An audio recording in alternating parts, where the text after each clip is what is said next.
ഫതുവ, എനിക്കൊരു കഥ പറഞ്ഞുതരുമോ? നിനക്കൊരു കഥ പറഞ്ഞു തരാം. കുരുന്ന് പുസ്തകത്തിലെ ഒരു കൊച്ചു കഥ പറഞ്ഞു തരാം.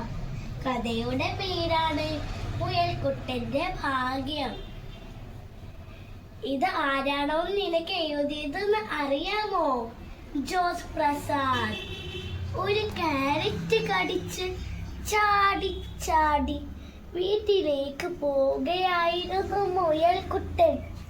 അവന്റെ പിറകിൽ ഒരു കുറുക്കച്ചനും പമ്മി പമ്മി വരുന്നുണ്ടായിരുന്നു. മുയലിനെ പിടിച്ച് തിന്നുകയായിരുന്നു അവന്റെ ലക്ഷ്യം. എന്നാൽ ഈ മുയൽക്കുട്ടനെ വേറൊരാളും കണ്ണുവെച്ചിട്ടുണ്ടായിരുന്നു. വേറാരുമല്ല, നമ്മുടെ ചെന്നായി ചേട്ടൻ. പാവം മുയൽക്കുട്ടൻ. മുയൽ വരുന്ന വഴിക്കരിയിൽ ഒരു മരത്തിനു പിറകിൽ ചെന്നായി ചേട്ടൻ പമ്മിയിരുന്നു. മുയൽ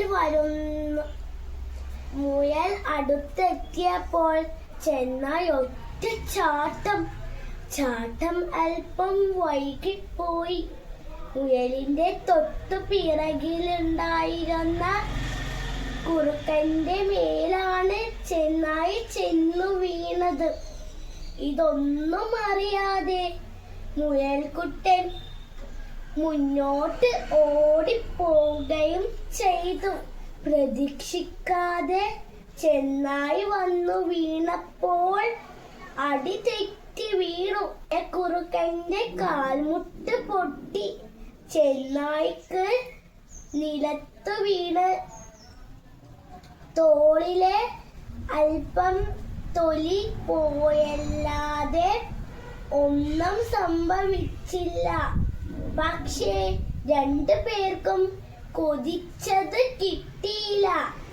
ലഭ്യമായ കുറുക്കനും ചെന്നായിക്കും സംഭവിച്ചിട്ടൊന്നും മുയൽക്കുട്ടൻ അറിഞ്ഞില്ല.